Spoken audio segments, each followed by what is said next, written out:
Hello students, আরজিইটি education থেকে Jeet sir বলছিলাম। আজকে তোমাদেরকে সি এর ওপর আমরা দেখাবো যে গেট সিএইচকে ইউজ করে কিভাবে ডিফারেন্ট ভাবে গেট সিএইচের কোডিং গেট সিএইচকে ইউজ করে কোডিং করা যেতে পারে। আমরা আগের ভিডিওগুলোতে জানতে পেরেছি যে গেট সিএইচের কাজটা ছিল কি না, শুধুমাত্র স্ক্রিনটাকে হোল্ড করা এবং আনটিল কোনো কি প্রেস না করছি আমার স্ক্রিনটা হোল্ড করবে, আউটপুট স্ক্রিনটা, এটাই ছিল গেট সিএইচ এর কাজ। এবং গেট সিএইচ থাকতো conio.h এর মধ্যে। বাট এবারে আমরা কিছু গেট সিএইচ এর অ্যাডভান্সড অ্যাপ্লিকেশন বুঝবো, এবং সেটার জন্য চলো আমরা কথা না বাড়িয়ে কোডিং এর মধ্যে ঢুকে যাই। So include stdio.h include conio.h void main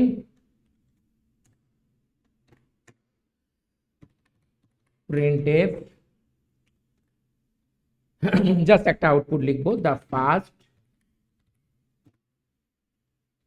question is completed, press any কি টু কন্টিনিউ। ওকে, আচ্ছা, এখানে আমি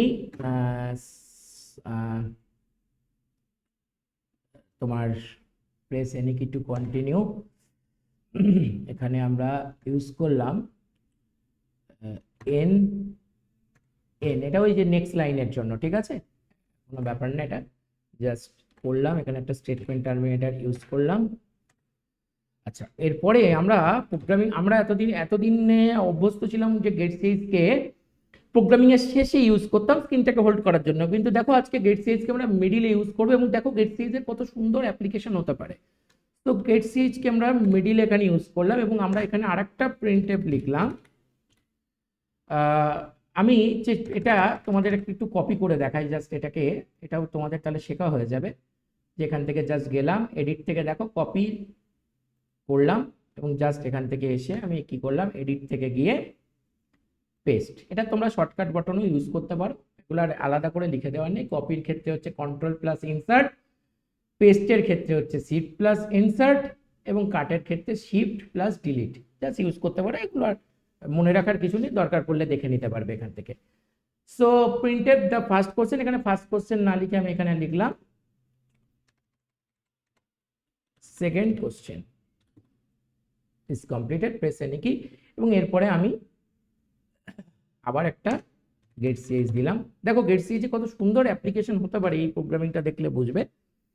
এবং আমি আবার একবার এটাকে কপি করলাম পুরোটা, এডিট, কপি, পেস্ট করে দেবো শিফট প্লাস ইনসার্ট দিয়ে। আচ্ছা, এখানে সেকেন্ড কোশ্চেনের জায়গায় আমি এখানে লিখলাম কি থার্ড কোশ্চেন, মানে আমি এইভাবে আউটপুটগুলোকে আনছি। ওকে, সো এই ছিল কোডিংটা। কোডিংটা আমাদের কমপ্লিট।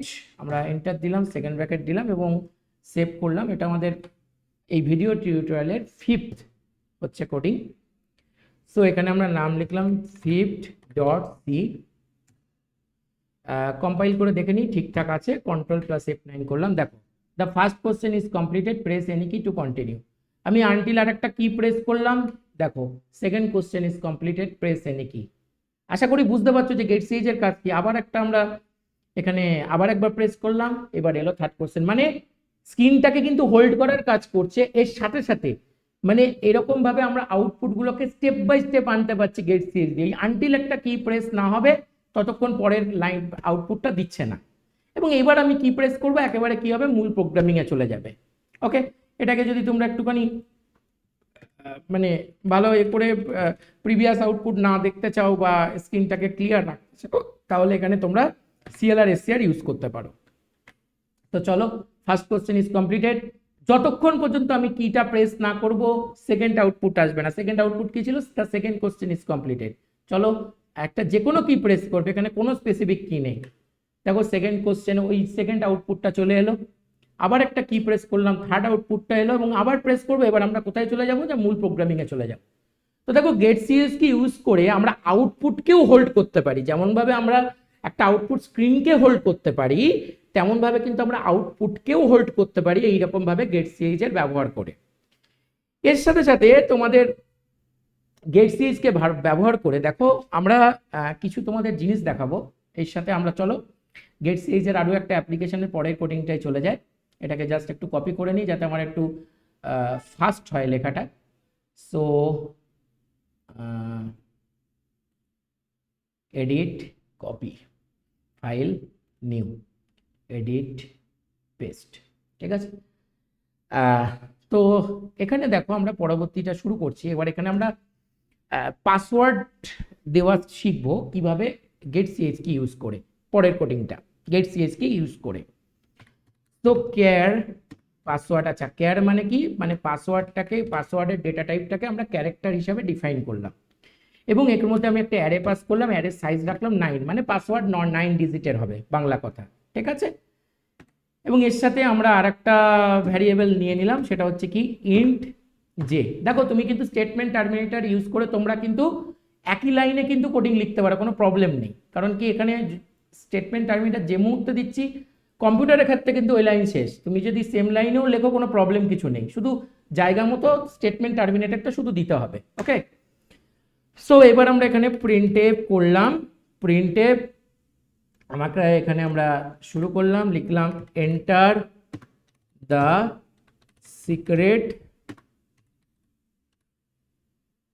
পাসওয়ার্ড।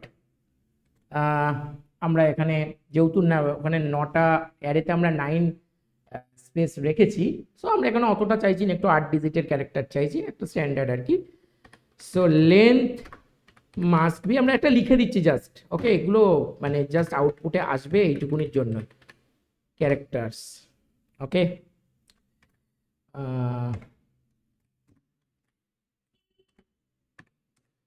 সো প্রিন্টে এটা দেবে enter the secret password, length must be 8 characters, ওকে।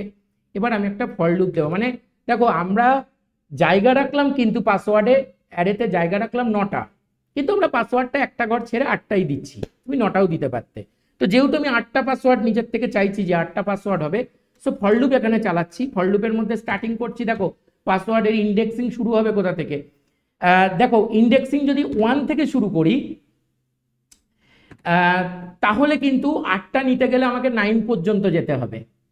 আর যদি আমরা ইন্ডেক্সিং 0 থেকে শুরু করি, হয়তো ইন্ডেক্সিংটা তোমরা কি অনেকে বুঝতে পারছো না, ধরো আমরা এখানে সংখ্যাটা লিখে দিচ্ছি অনেকের জন্য, দেখো ধরো আমরা লিখলাম 0 1 2 3 4 5 6 7 8, লক্ষ্য করে দেখো 1 2 3 4 5 6 7 8 9, লক্ষ্য করে দেখো এখানে কিন্তু 9টা জায়গায় আসলো। আর যদি এখান থেকে আমরা 1 থেকে শুরু করতাম তাহলে কিন্তু এটা আমাদের আসতো কত পর্যন্ত, 9 পর্যন্ত, ওকে, দ্যাটস ইট। তো এবার যদি তুমি 1 থেকে শুরু করো তাহলে 9 পর্যন্ত আসবে, 0 থেকে শুরু করলে 8 পর্যন্ত আসবে। আমরা 0 থেকেই চলো শুরু করলাম, কনসেপ্টটা ক্লিয়ার হয়ে যাবে তাহলে।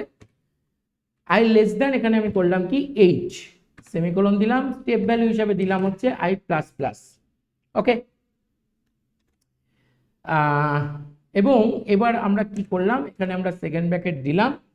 এবার আমরা প্রিন্ট করছি কি, এই মানে এখানে পাসওয়ার্ডটাকে ডিক্লেয়ার করছি, অ্যারে সাইজে আমরা দিচ্ছি জাস্ট আই মানে এখানে যে লুপটা ব্যবহার করছি সেটাকেই আমরা পাসওয়ার্ডের অ্যারে সাইজের মধ্যে নিলাম। এবং সেখানে আমরা, এবং তাতে পাসওয়ার্ডের কোনো প্রবলেমও হবে না, কারণ পাসওয়ার্ড এখানে দেখো 9টা জায়গা অলরেডি রেখেছে, তো 0 থেকে 8 মানে 9টা জায়গাই হয়, অর্থাৎ পাসওয়ার্ডের তাতে কোনো মানে স্পেস প্রবলেম হবে না, okay. So password I equal to আমরা লিখলাম কি গেট সিএইচ। দেখো গেট সিএইচ কত একটা সুন্দর অ্যাপ্লিকেশন, মানে অনেকের ক্ষেত্রে হয়তো আইডিয়াতেও আসবে না যে গেট সিরিজকে এত সুন্দরভাবে ইউজ করা যেতে পারে। এবং পরবর্তী লাইনে লিখলাম প্রিন্টএফ। নিশ্চয়ই তোমরা জানো পাসওয়ার্ড লেখার সময় পাসওয়ার্ডটা কিন্তু দেখা যায় না, পাসওয়ার্ডটা কিন্তু স্টার স্টার স্টার স্টার হয়, পাসওয়ার্ড ফরম্যাটই সেরকম। মানে ধরো আমরা একটা পাসওয়ার্ড লিখছি 1 2 3 4 5, কিন্তু আমার কিন্তু আউটপুট এরকম আসবে, তাই তো। তো তার জন্য আমরা এখানে একটা প্রিন্টএফ লিখে দিচ্ছি, প্রিন্টএফের মধ্যে আমরা লিখছি star, okay. So complete for লুপটা। এবং এরপর আমরা এখানে একটা মানে নাল ক্যারেক্টার অ্যাসাইন করছি, তো পাসওয়ার্ড অ্যারে সাইজ হচ্ছে আই, এবং এখানে আমরা অ্যাসাইন করছি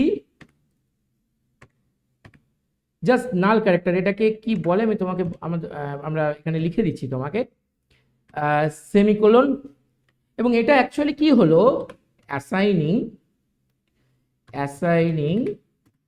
লাস্ট ক্যারেক্টার অ্যাজ নাল ক্যারেক্টার। দেখো আমাদের প্রত্যেকটা মানে ওয়ার্ডের মধ্যে বা প্রত্যেকটা কালেকশন অফ ডিজিটস এর মধ্যে লাস্টটা আমরা সবসময় নাল ক্যারেক্টার হিসাবে অ্যাসাইন করি, তাতে মানে জিনিসটা, এবং আজকের ডেটেও এটা হয়তো এখানে লিখে দিতে হচ্ছে, বা আজকের মডার্ন কোডিং এর ক্ষেত্রেও হয়তো এটা লিখতে হয় না, কিন্তু কম্পিউটার কিন্তু অটোমেটিক্যালি লাস্ট ক্যারেক্টার হিসেবে নাল ক্যারেক্টারকে অটোমেটিক্যালি অ্যাসাইন করে দেয়। যেসব সফটওয়্যারগুলোতে বা যেসব কোডিংগুলোতে এখনকার মডার্ন কোডিং ল্যাঙ্গুয়েজে লিখতে হয় না, সেখানে কিন্তু অটোমেটিক্যালি লাস্ট ক্যারেক্টারটাকে নাল ক্যারেক্টার হিসেবে অ্যাসাইন করেই দেওয়া হয়, এটা অটোমেটিক হয় কম্পিউটারের ভিতর থেকে, কিন্তু এখানে আমরা ম্যানুয়ালি লিখে দিলাম কনসেপ্টটা তোমাদেরকে বোঝানোর জন্য। তো অ্যাসাইনিং লাস্ট ক্যারেক্টার অ্যাজ নাল ক্যারেক্টার জাস্ট লিখে দিলাম। এবার এখানে আমরা আবার একটা ফর লুপ চালাচ্ছি এবং আমরা কি লিখছি না, পাসওয়ার্ড যেখানে তার অ্যারে সাইজ হচ্ছে i নট ইকুয়াল টু, দেখো এইটার মানে হচ্ছে নট ইকুয়াল টু, ঠিক আছে, আমি ভিডিও শেষে বলে দিচ্ছি জিনিসগুলো। Not equal to null character মানে কোনোভাবেই আমি পাসওয়ার্ডটাকে কি করতে পারবো না, এমটি ছেড়ে দিতে পারবো না। মানে আমি পাসওয়ার্ড দেওয়ার কথা দেখা যাচ্ছে 1 2 3, আমি স্পেস দিয়ে দিচ্ছি, হবে না। তাই জন্য আমি কি বললাম না, পাসওয়ার্ডটা কোনোভাবেই not equal to null character. Null মানে কি, এমটি, মানে ফাঁকা থাকবে না কোনো অবস্থায়। ওকে, সো এখানে আমি বললাম নট ইকুয়াল টু হচ্ছে null character semicolon i plus plus. Okay, এবং এর আন্ডারে এবার আমি প্রিন্ট দিচ্ছি, আমরা পাসওয়ার্ডটাকে কি ধরেছিলাম, ক্যারেক্টার, সো এখানে আমরা প্রিন্ট দেব প্রিন্টএফ পার্সেন্টেজ সি। দেখো পার্সেন্টেজ সি কিসের জন্য ইউজ করছি, ক্যারেক্টারের জন্য। পার্সেন্টেজ সি ইউজ করা হয় সি কোডিং এর মধ্যে, সি প্লাস প্লাসে কিন্তু ইউজ করা হয় না। পার্সেন্টেজ সি, এবার কাকে প্রিন্ট করব না, পাসওয়ার্ড যেটা আমরা আই নিয়েছিলাম সেটাকে হচ্ছে কি করব না, প্রিন্ট করব। আমাদের এটা কমপ্লিট, এবং এবার আমরা এই ফর লুপটাকে কি করলাম, শেষ করলাম। আমাদের কোডিং কিন্তু মোটামুটিভাবে এখানেই শেষ। এবার দেখো আমরা এটাকে প্রিন্ট আউট করব, তো আমরা আউটপুট দেখব, তার আগে ওটাকে সেভ করলাম। এটা আমাদের 6th কোডিং সিতে, সি এবং সি প্লাস প্লাস এর এই টিউটোরিয়ালে আমাদের এটা হচ্ছে 6th কোডিং। তো চলো এটাকে রান করে দেখি কি আসে। এরর দেখাচ্ছে কেয়ার পাসওয়ার্ডে declaration is not allowed here. Okay, আমরা একটা কাজ করি, দাঁড়াও, এখানে আমরা এখানে সিএলআর এসসিআরটাকে আমরা পরে দিয়ে দিই, তাহলে আমার মনে হয় অসুবিধা হবে না। এটা প্রথমে দেওয়ার জন্য প্রবলেম হচ্ছে। CLR SCR. সো এবার দেখা যাক, আশা করি কোনো ভুল দেখাচ্ছে। এবার আর একটা দেখাচ্ছে আনডিফাইন্ড। হ্যাঁ, এখানে আমরা না আইটাকে ডিফাইন করিনি। সো আমরা এখানে কাজ করি, এখানে আমরা কি করলাম, একটুখানি এটাকে একটু ডিফাইন করে নিই, ইন্ট আই। ওকে, এটা আমাদের করা হয়নি ডিফাইন। আশা করি এখন একটা এরর দেখাচ্ছে, এখানে দেখাচ্ছে কোনটা, কম্পাউন্ড মিসিং। আমরা আরেকবার দেখি এটাকে, কম্পাউন্ড স্টেটমেন্ট মিসিং। আচ্ছা, এখানে অ্যাকচুয়ালি ভুলটা দেখাচ্ছে, আমাদেরকে এখানে আরেকটা সেকেন্ড ব্র্যাকেট শেষ করতে হবে। আশা করি এবার, হ্যাঁ এবার ঠিক আছে। চলো এবার দেখা যাক, এটাকে একটু সেভ করে নিই, কারণ অনেক কিছু চেঞ্জ করলাম এর মধ্যে। সো কন্ট্রোল F9, দেখো enter the secret password of 8 character, it must be 8 characters আমরা যেটা লিখেছিলাম। তো আমরা জাস্ট দিচ্ছি ধরো 1 2 3 4 5 6 7 8। দেখো ওখানে দেওয়া হয়ে গেছে, ওপেন হয়ে বেরিয়ে এলো। এবং কেন স্ক্রিনটা হোল্ড করলো না বলো তো, কারণটা হচ্ছে আমি লাস্টে কিন্তু ওকে স্ক্রিন হোল্ড করার কোনো কমান্ড ওকে পাস করিনি। কেন পাস করিনি, দেখো আমরা লাস্টে তো কোনো গেট স্পেস দেখিনি যে স্ক্রিনটাও হোল্ড করে রাখবে। তো আমরা দেখো এখান থেকে উইন্ডোর আউটপুট থেকে অথবা ইউজার স্ক্রিন থেকে আউটপুট দেখতে পারি আমরা। চলো আউটপুট অপশন থেকে দেখছি। দেখো লক্ষ্য করো, আমরা যেটা ওদেরকে 8 ক্যারেক্টার্স দিয়েছিলাম সেটা কিন্তু ও দেখিয়ে দিচ্ছে যে কি কি দিয়েছিলাম। চলো আমরা একটা কাজ করি, এখানে আমরা লাস্টে একটু গেট সিরিজটা লিখেই দিই, ওকে, তাহলে স্ক্রিনটা হোল্ড করবে। ওকে, সো গেট সিরিজ করলে স্ক্রিনটা হোল্ড করবে আশা করি। চলো কন্ট্রোল F9 আমরা এখানে করলাম, পাসওয়ার্ডটা জাস্ট লিখলাম, দেখো ও লিখে দিয়েছে আমরা কি কি পাসওয়ার্ড দিয়েছি, 1 2 3 4 5 6 7 8।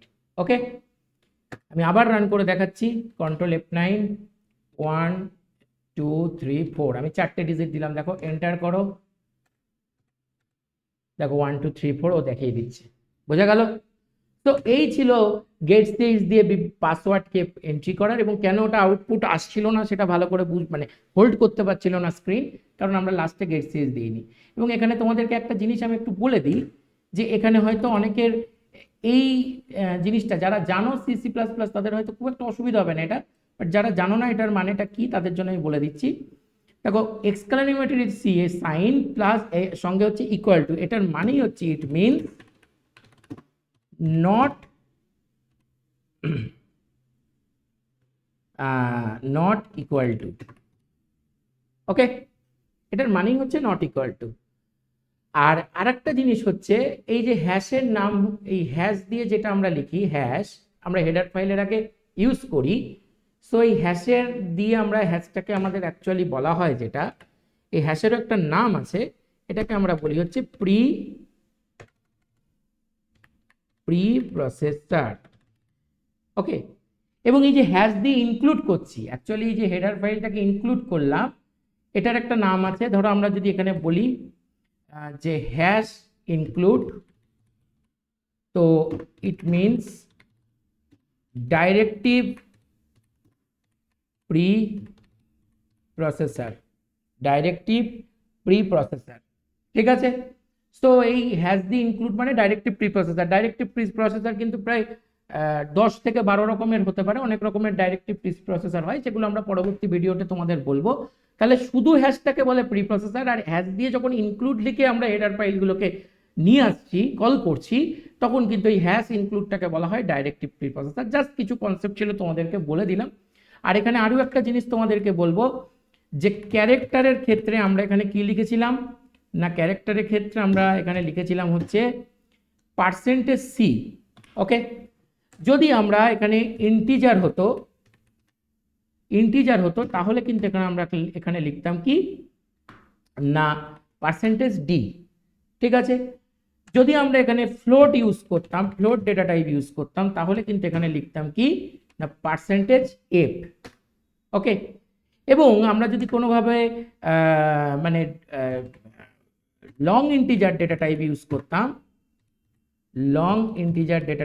করতাম, তাহলে কিন্তু এখানে আমরা লিখতাম কি %ld। তো এরকমভাবে জিনিসগুলো লেখা হয়। তো এই ছিল আজকে তোমাদের ভিডিওর কনসেপশন, আশা করি তোমাদের বুঝতে কোথাও সমস্যা হয়নি। এবং পরবর্তী ভিডিওগুলো তোমরা লক্ষ্য রেখো, আমরা এরকম C++ এর টিউটোরিয়ালের ওপর আরও অনেক কনসেপ্ট নিয়ে আসছি। কোনো কিছু তোমাদের বুঝতে অসুবিধা হলে অবশ্যই কমেন্ট করো, আশা করি সেই সব কমেন্টের বেসে আমরা আরও ভালো ভালো ভিডিও তোমাদেরকে আনতে পারবো। আজকের মতো এখানেই তোমাদের এই ভিডিওটা শেষ করলাম, এবং তোমাদের ভিডিওটা ভালো লেগে থাকলে অবশ্যই লাইক শেয়ার সাবস্ক্রাইব করো, এবং আজকের মতো ভিডিওটা এখানেই শেষ করছি। সবাই ভালো থাকো, সুস্থ থাকো, ধন্যবাদ।